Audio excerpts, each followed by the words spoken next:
KPIs. And what are we going to do? We're going to attack. We're going to attack Twitter, Facebook. It's the same kind of thing. In the same sense, we do want to work from the inside out and answer those questions from why to how to what, not what to how to why. Imagine we say, what are we going to do? We're going to do Twitter and Facebook. How are we going to do it? We're going to do a lot. We're going to do a lot and we're going to put up lots of stuff. Why are we going to do it? To get more business, right? If you start from the inside out, you're actually going to have a much stronger direction and objective. So, to break this down a little bit more, company goals are sort of our vision or our why, business objectives are our strategy, our why, and read the rest. So, a framework is a process, right? It's not just something that's going to happen and you're going to do once, it's a process. So this is my example here. So this is the goal that I use for this, for the example I was using. Part of my organization, my corporation's strategy was going to be integral to the community. That was part of the whole strategic plan. So how do we be integral to the community? We raise awareness by how we're integral to the community, right? Then what are we going to do? How are we going to measure that? We're going to measure by the number of mentions we have on Twitter. We're going to measure the number of social mentions, how we're mentioned on blogs and in forums. And then we're going to check web traffic on social sites. We're going to use Google Analytics. We're going to see if we increase that. And what tactics are we going to use? Hopefully they come up here. There we go.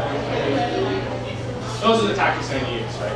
You're not going to see my tactics change very much. I kind of subscribe to that fish where the fish are policy. If you are into really niche areas, you want to concentrate on people who are 16, 17, and under. Maybe you're going to look at Nexopia, right, over Facebook, which is a younger, more niche social network for younger kids, right? Maybe that's your target market. But for most of us, the rest of us, I think most of us are really looking at those big five. So how are we going to measure that, right? That's one of their big questions. Like, how do you measure those things? You measure Twitter mentions by using search.twitter.com. TweetBeat is a really valuable tool for a lot of you guys because you're not going to be always on Twitter. TweetBeat will send you an email when someone sends your Twitter account a public mention or a direct message, so that you can react quickly without always being on Twitter. It's free. All the tools I talk about are free. Again, so TweetBeat is a really valuable tool for those of us who aren't on Twitter all the time. But really, the most important thing for being on Twitter is responding to when customers ask a question. Is it? Not like BC Berries. Very, very good example. There's lots of paid tools out there, lots of advanced tools. If you have thousands of dollars a month to spend on this, hopefully you have hundreds of thousands of website visitors, but most of us don't. So we say with filtering tools, don't worry about it too much.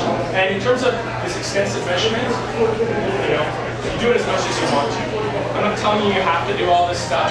I'm saying that this is the way you're going to measure success. Right? Like that's what you want to do. If you want to show someone social media ROI, this is what you're going to have to do to show them.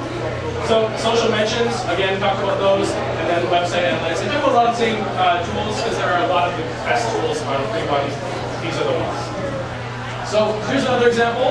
I want to develop affinity with my target audience. Right?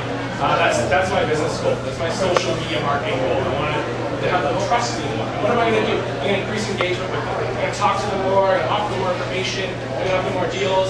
My measures are going to be new fans, followers, readers, watchers, subscribers. My other measures are going to be comments, shares, likes, replies, and then web traffic on social sites that are plus 2 minutes. So I'm measuring engagement.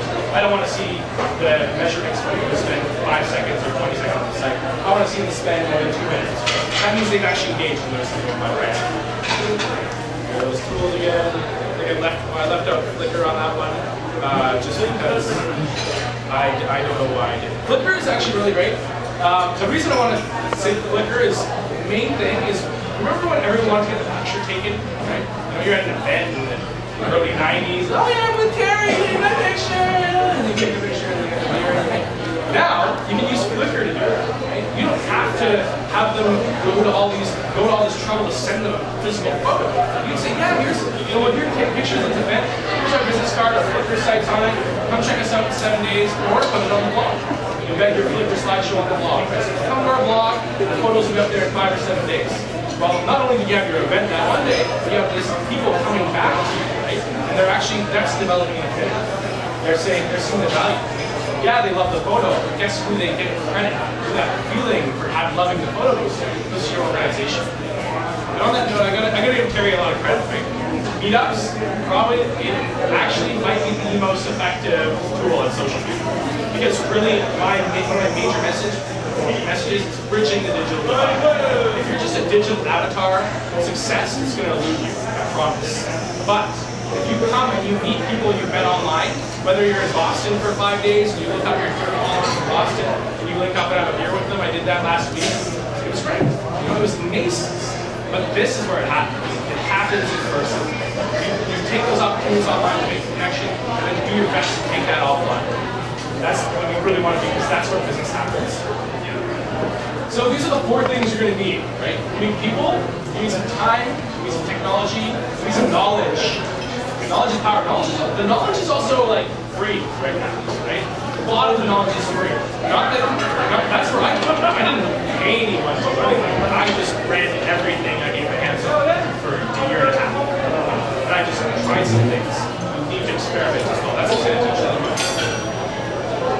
All right, this is another one from Mark, and this is an important one here. So the amount of time it's going to take if you have 1 employee working on this is massive.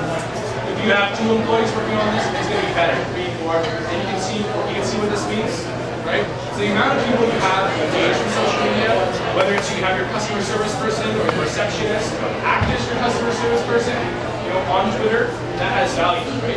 And if you have more people have involved, the less time they're going to have to spend on these tools. So this is my tool of tracking content. So this is how you're going to track everything you do online. Talked about shortening URLs, right? So on the left-hand side, I'm sorry about using URL. I know it's kind of confusing for a lot of people. It just means web address or website address. It stands for Universal Resource Locator, and you know how they do all those good acronyms. The second step is to shorten and track, and our last step is to distribute and track. So we're going to take our content, whether it's our content or someone else's content, and we're going to create a shortened URL of that. We're going to be able to track through that. Then we're going to push it up to our networks, like this, right? So here are our URLs, our web addresses, links, content, news, videos, could be anything. Then we're going to take one of our shortening tools, whether it's here or Bitly or baked-in Hootsuite shorteners, and we're going to be able to track how many people actually click that link. And we're going to be able to tell where they clicked it from. So we post it on Facebook. In Bitly or JWP, it's going to say Facebook refers. You're going to learn how many people actually clicked it from Facebook versus other areas. And these are the rest of the tools that I recommend, especially when you're distributing tracking. If you distribute a press release, for example, Google Alerts is going to be able to track that for you, right? So if you distribute a press release and you want to see how effective it is, Google Alerts will give you that information if anyone actually blogged about it, or if any news organization actually picked up that press release. I'll tell you what, it's tough to get news organizations to pick up a press release. It's kind of a dead art. You're much better off using Twitter to develop a relationship with one of the reporters, and then ask them once you develop a relationship. It works. It's worked for me. So those are our areas for distribution. There's tons more. You can be distributing this on FriendFeed or Ping or whatever your tools are. But these are my main ones here, my key ones. And you have to have Google Analytics. You can't track people on your website without Google Analytics.